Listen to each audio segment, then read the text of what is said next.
তো ভাই জামাই তো 3টা নিয়ে আসবি, কোনটা পছন্দ হয়? বিয়া তো বিয়া দিমু, জামাই তো 3টা নিয়ে এসাও। তা তুমি কি করো বাপু? আঙ্কেল আমি তো একটা কোম্পানিতে চাকরি করি। হ্যাঁ, সামান্য কোম্পানির চাকরি? না বাপু, তোমাকে দিয়ে হবো না। তা বাপু তুমি কি করো? আমি তো আঙ্কেল একজন বিজনেসম্যান, আমার কোটি কোটি টাকার গাড়ি বাড়ি সবই আছে, এমনকি আমার আমেরিকাও ব্যবসা আছে। ঘটক সাহেব, তোমাকে কি করছিলাম আমি? কি জানি কইছিলেন ভাই, আমার তো খেয়াল নাই। তোমাকে করছিলাম না আমার সরকারি চাকরি এলা ছেলে পছন্দ? আব্বা সরি আঙ্কেল, আমি সরকারি চাকরি করি। হ্যাঁ, কি গো বাবা, তুমি সরকারি চাকরি করো? তোমার মতো ফালি তো আমি খুঁজতেছি।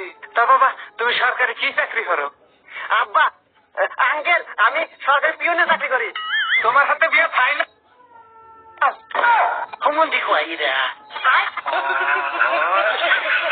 আমি সরকারি চাকরি দিবি পাই গেছি।